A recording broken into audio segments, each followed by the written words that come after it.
మనం దేవుణ్ణి అడుగుతాం, దేవుడు తన ఆత్మని ఇస్తాడు. ఏ స్థాయిలో ఇచ్చాడో ఆ స్థాయిలోనే మన దగ్గర ఆత్మీయ ఫలితాలు ఉంటాయి.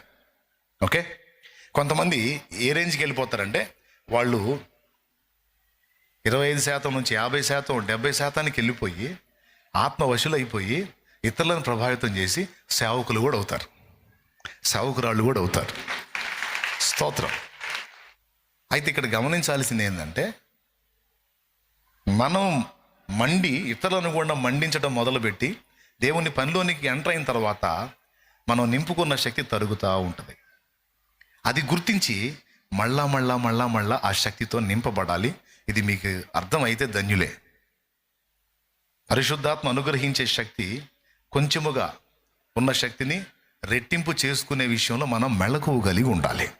అప్పుడే నువ్వు ఏ స్థాయిలో నింపబడతావు ఆ స్థాయిలో ఒక ఆత్మ సంబంధమైన వ్యక్తిగా ఉండగలుగుతావు. అలాంటి ఫలితాలు నీ నుంచి వస్తాయి. ఇప్పుడు నువ్వు అలాంటి పరిస్థితుల్లో లేకుండా ఒక 50% ఆత్మీయుడిగా ఉండి, ఆత్మీయురాలుగా ఉండి, ఒక 50% శరీర సంబంధిగా ఉన్నావు అంటే నువ్వు అంత మేరకే నింపబడి ఉన్నావని అర్థమైందని నీకు చెప్పాను కదా, ఇందాక చెప్పాను కదా. రైట్. అంటే నువ్వు ఇంకా నింపబడటానికి మళ్ళా దేవుణ్ణి నువ్వు అడగాలి. ఇక్కడ నేను చెప్పాలనుకున్న మాట ఏంటంటే, ఎవరినైనా ఏదైనా మనం అడగటానికి ప్రయత్నిస్తే మనం అడిగేదాని విషయంలో ముందు మనకి ఆశ ఉండాలి. ఇప్పుడు నేను ఇంతసేటు లబో దిబో కొట్టుకున్నా కదా, మొత్తుకున్నా కదా, మీరు కూడా బాగా ఏదో ఆసక్తి ఉన్నట్టు బిల్డప్ ఇచ్చి వింటున్నారు కదా, అటు పెట్టి మొక్క వింటున్నారు కదా. నాకు తెలుసు మీలో ఎంతమందికి ఆశ ఉంటుందో, ఆసక్తి ఉంటుందో, ఎంతమంది ఇక్కడే దులిపేసిపోతారో కూడా అంచనా వేయగలుగుతాను నేను ఫేసులు చూసి. అడగాలంటే ముందు ఆశ ఉండాలి కదండి.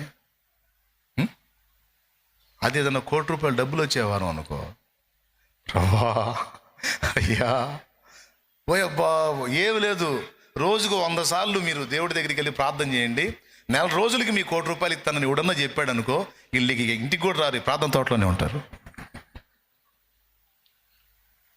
దేవుని స్తోత్రం. ఇంటికి కూడా ప్రార్థన తోటలోనే ఉంటారు, ఇక అక్కడే ఉంటారు. కాదు ఇంటికి వచ్చి పోయాండి భలేదానివని గంటలు దగ్గు తిరాలి ఉంటారు, ఇక్కడే ఉంటారు. అంటే భౌతికమైన ఫలాల కోసం మనం అంతగా ఆశగా వెళ్ళి రిక్వెస్ట్ చేస్తాం. మరి భౌతికమైన ఆత్మీయమైన ఫలాలు